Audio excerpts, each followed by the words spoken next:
Hello everyone and welcome back to these sessions on economics for finance. Here we are continuing with the second chapter, that is public finance, and this is the second lecture on public finance. You may please write up the title of this segment as Unit 2, Market Failure. So this is chapter 2, Unit 2, Market Failure. Now let us first understand what exactly is market failure. Market failure is a situation in which free market leads to misallocation of society's scarce resources, in the sense that there is either overproduction or underproduction of particular goods and services, leading to a less than optimal outcome. Market failure are situations in which particular market left to itself is inefficient. There are two aspects of market failures, namely demand side market failures and supply side market failures. So before we write any details about these two components, first write what you find on screen and then I take you ahead.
Alright friends, so once you have finished writing this much, let us move ahead and continue writing further. Demand side market failures are said to occur when the demand curves do not take into account the full willingness of consumers to pay for a product. Supply side market failures happen when supply curves do not incorporate the full cost of producing the product. Reasons for market failure. So there are typically four reasons for market failure. One is market power, another is externalities, third one is public goods, and then last one is incomplete information. We will be understanding each of these in details along with the notes writing part, but first you write up what you find on screen quickly.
Alright friends, I'm sure you have finished writing this much. Let us move ahead and continue writing further. First we write about the market power. Market power is also known as monopoly power. In case of monopoly, producers produce less and charge high price from the consumer. Market power or monopoly power is the ability of a firm to profitably raise the market price of a good or service over its marginal cost. Firms that have market power are price makers. Market power can cause markets to be inefficient because it keeps price higher and output lower than the outcome of equilibrium of supply and demand. So please write up this much and then I take you ahead.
Alright friends, after writing this note about market power, let us move ahead and write about externalities. When consumption or production activity of one has an indirect effect on others' consumption or production activities, and such effects are not reflected directly in market prices, it is called externalities. The unique feature of an externality is that it is initiated and experienced not through the operations of price system but outside the market. The cost or benefit of it is not borne or paid by parties. Externalities are also referred to as spillover effects, neighborhood effects, third party effects or side effects, as the originator of the externality imposes costs or benefits on others who are not responsible for initiating the effect. So please write up this whole thing and then I take you ahead.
Alright friends, after writing this much, let us move ahead and talk about types of externalities, positive and negative externalities. Externalities can be positive or negative. Negative externalities occur when the action of one party imposes cost on another party. Positive externalities occur when the action of one party confers benefits on another party. The four possible types of externalities are negative production externalities, positive production externalities, negative consumption externalities, and positive consumption externalities. So please write up all these and then I take you ahead.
Alright friends, so once you have finished writing this much, just understand one thing, that the major cause of market failure is considered to be public goods. But before we understand what are public goods, let us first of all write a note on types of goods. You can write this as a list beginning from private goods, public goods, and within public goods it could be pure public goods, impure public goods, quasi public goods, common access resources, and global public goods. We will be writing note about each one of these and we will be mainly focusing on public goods, but first you write this list quickly.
Alright friends, once you have finished writing this much, let us move ahead and continue writing further.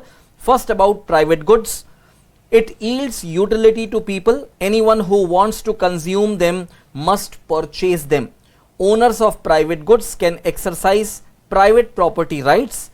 Its consumption is rivalrous, that is, consumption by one prevent consumption by other.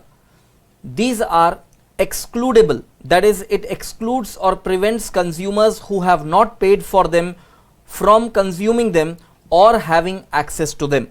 So please write this much and then I take you ahead.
Alright friends, let us move ahead and continue writing further. Private goods do not have the free rider problem. It can be rejected by consumers if their needs, preferences or budget change. Additional production and supply require additional resource costs. Whenever there is inequality of income or inequality in income distribution in an economy, issues of fairness and justice tend to arise with respect to private goods. Normally, the market will efficiently allocate resources for its production. A few examples of private goods are food item, clothing, television, car, house, etc. So friends, before you write note about private goods, simple thing I am telling you is, if you are using a calculator, it is your private goods. Only you can use it. If you are using a pen, it is your private good, only you can use it. So the person who is selling these kind of goods is the owner of these goods before the sale is made, and therefore private property rights are there. There is no free rider problem, means if anyone wants to use these goods, the person has to pay for it. So what is a free rider problem? We'll be talking about that in details. But for example, if there is a government hospital and now even if you have little bit of sickness, you know government hospital is not going to charge any fees. You would just go there and take or seek some medical supervision, because nobody is going to charge you for that. That is basically a free rider problem. But that doesn't mean that government hospitals are running free of cost. Cost is incurred over there, but somebody else is paying for that. That is what we call as free rider problem. This free rider problem will happen only and only with public goods. That is why public goods become one of the main causes of market failure. Free rider problem will never arise in case of private goods. So do one thing guys, write these points quickly and then I take you ahead.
Alright friends, after writing this much, let us move ahead and write note about public goods. Public goods. A public good, also referred to as collective consumption of good or social good, is defined as one which all enjoy in common, in the sense that individuals' consumption of such a good leads to no subtraction from any other individual's consumption of that good. For example, there is a public park.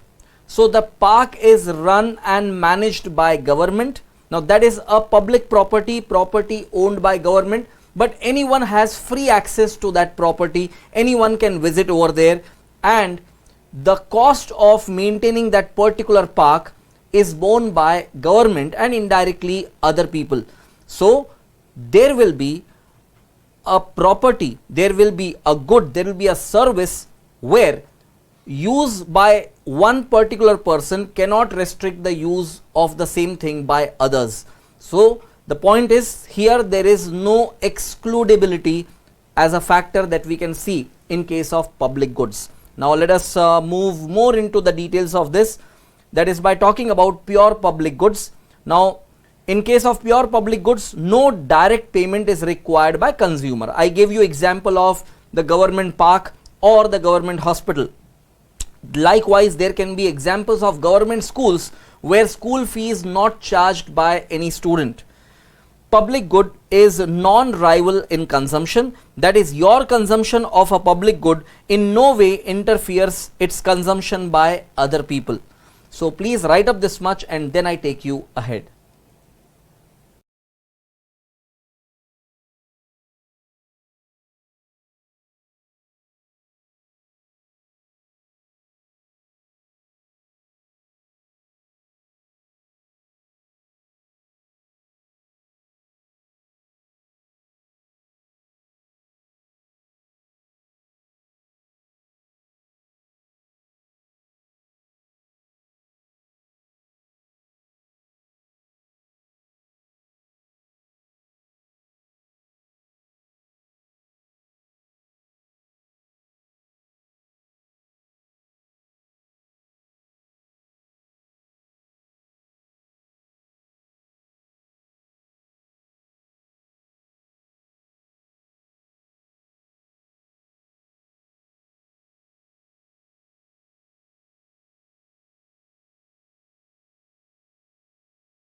Alright friends, once you have finished writing this much, let us move ahead and continue writing further under the same heading. Public goods are non-excludable. For example, if you have taken education under a government school without paying any fee, you cannot avoid other people to take that benefit as well. So it is non-excludable, means if you have taken the benefit, you cannot stop other people to take the benefit. So consumers cannot be excluded from consumption benefits. If the good is provided, one individual cannot deny other individuals consumption. Public goods are characterized by indivisibility. The total amount consumed is the same for each individual. For example, if you have taken benefit of government school education, if you have taken benefit of government hospital, the kind of benefit that can be taken by any individual would be similar, and therefore it is characterized by indivisibility. Public goods are generally more vulnerable to issues such as externalities, inadequate property rights, and free rider problems. Once a public good is provided, the additional resource cost of another person consuming the goods is zero. So please write up this whole thing and then I take you ahead.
Alright friends, let us move ahead and continue writing further. Few examples of public goods are national defense, highways, public education, scientific research which benefits everyone, law enforcement, lighthouses, fire protection, disease prevention, and public sanitation, etc. So please write up these examples and then I take you ahead.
Alright friends, once you have finished writing this whole thing, let us move ahead and now write a note about impure public goods.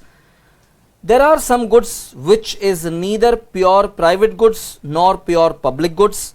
Some characteristics of public goods are there and some characteristics of private goods are there. These are called impure public goods. For example, toll road, cinema, satellite television, etc. Now let me give you one explanation over here. Just think of toll road. Only a vehicle that will pay the fee or pay the toll will be allowed to pass through that highway where a toll booth is installed.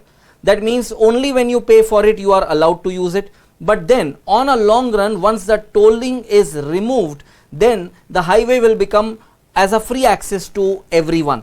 So it has characteristic of private goods as well as characteristic of public goods, and therefore it comes under the category of impure public goods. So write up these things and then I take you ahead.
Alright friends, so once you have finished writing this much, let us move ahead and continue writing further.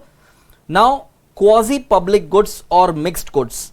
The quasi-public goods or services, also called a near public good, for example, education, health services, possesses nearly all of the qualities of private goods and some of the qualities of public good. It is easy to keep people away from them by charging a fee or price. However, it is undesirable to keep people away from such goods because the society would better off if more people consume them. This particular characteristic, namely the combination of virtually infinite benefits and ability to charge a price, results in some quasi-public goods being sold through markets and others being provided by government. So please write up this whole thing and then I take you ahead.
Alright friends, once you have finished writing this note about quasi-public goods, let us move ahead and write a note about common access resources. Common access resources or common pool resources are special class of impure public goods. Some important natural resources fall into this category. For example, fisheries, rivers, sea, earth atmosphere, etc. These are non-excludable as people cannot be excluded from using them. These are rival in nature as their consumption lessens the benefit available to others. These are generally available free of charge. So these are basically common access resources. So just imagine the supply of fish in a particular pond would not be unlimited. So if someone is catching fishes from that pond, it will restrict other person's right or other person's privilege to have those fishes. So the idea is very clear. It is though commonly available resource for everyone, but it will have characteristic of non-excludability. So please write up all these points and then I take you ahead.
Alright friends, after writing the note about common access resources, let us move ahead and write a note about global public goods. There are several public goods benefits of which can accrue to everyone in the world. These goods have widespread impact on different countries and regions, population groups and generations. These are goods whose impacts are indivisibly spread throughout the entire globe. So please write up these points and then I take you ahead.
Alright friends, I'm sure you have finished writing this whole thing. Now if you are wondering about what could be examples of these kind of global public goods, I would simply say, suppose NASA has developed a technology and it has a wonderful positive impact if used. The moment such technology is used, it is used for the entire world as a whole. As a result, the benefit of that utility is for the entire world, so it is basically a public good, but it is available as a benefit globally. So please understand this point, and then let us move ahead with the next point. Now this point is very important, that is the free rider problem. I have given you brief explanation on this already. The incentive to let other people pay for a good or service, the benefits of which are enjoyed by an individual, is known as the free rider problem. In other words, free riding is benefiting from the actions of others without paying. A free rider is a consumer or producer who does not pay for a non-exclusive good in the expectation that others will pay. Public goods provide a very important example of market failure, in which the self-interested behavior of individuals does not produce efficient results. So please write up these points, and then I take you ahead with further points.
Alright friends, let us move ahead and continue writing further under the same heading.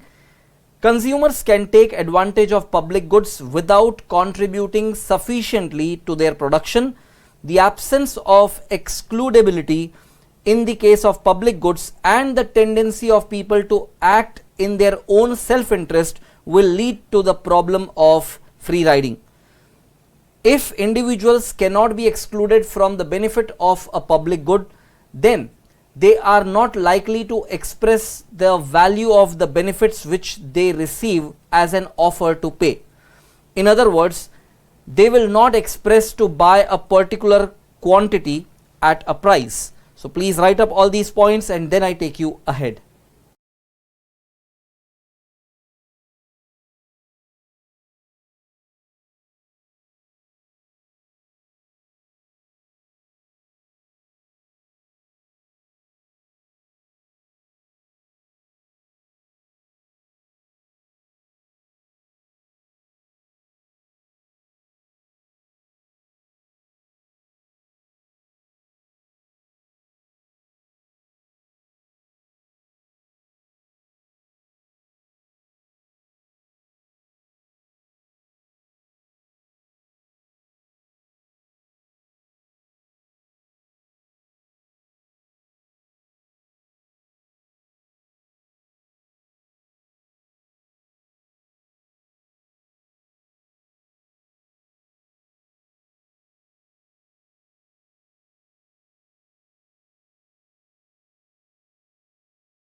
Alright friends, let us move ahead and continue writing further under the same heading.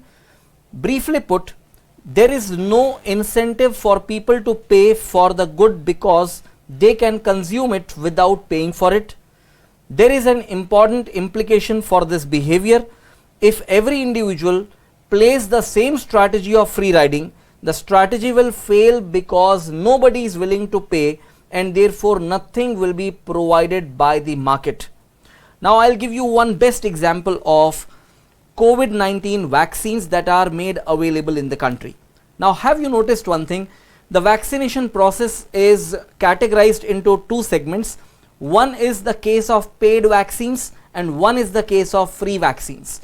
Now, free vaccines are provided at the government centers. On the other side, paid vaccines are provided at the private hospitals. Now, if you can distinguish these two, what is happening? Someone who is capable of purchasing the vaccine will go to the private facility and get the vaccination done. On the other side, if the individual is a poor person and not able to afford the cost of the vaccination, then such person will be just trying to take the advantage of this free vaccination provided at government centers. Do you know what could be a free rider problem? Suppose an individual who is though capable of purchasing or bearing the cost of vaccination would still want to visit a government facility and get the vaccination done free of cost, is actually wanting other people to pay for his or her own expense. That is typically what we can consider as a free rider problem. So anyway, let us write further. Then a free ride for anyone becomes impossible. On account of the free rider problem, there is no meaningful demand curve for public goods. If individuals make no offers to pay for public goods, then the profit maximizing firms will not produce them. So basically, one point that is highlighted over here is, if everyone starts using the benefit as a free rider, then this whole phenomena of free rider problem will be just evaded, because then everyone is dependent on others to pay for their benefit. This phenomena will not work, and generally and practically there will not be a possibility that such situation arise. So this kind of situation that everyone wants to take the free rider benefit will not be a practical case scenario. Anyway, please write up these points and then I take you ahead.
Alright friends, let us move ahead and continue writing further. In fact, the public goods are valuable for people. If there is no free rider problem, people would be willing to pay for them and they will be produced by the market. As such, if the free rider problem cannot be solved, the following two outcomes are possible. No public good will be provided in private markets. Private markets will seriously underproduce public goods even though these goods provide valuable service to the society. So please write up these important points and then I take you ahead.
Alright friends, after writing this whole thing, let us move to the last cause of market failure, and that is incomplete information.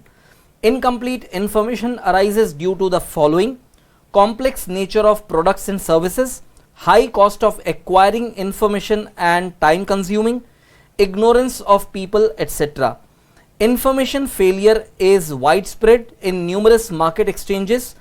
When this happens, misallocation of scarce resources takes place and equilibrium price and quantity is not established through price mechanism. This results in market failure. So please write up this whole thing and then I take you ahead.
Alright friends, let us move ahead and write yet another category, that is asymmetric information.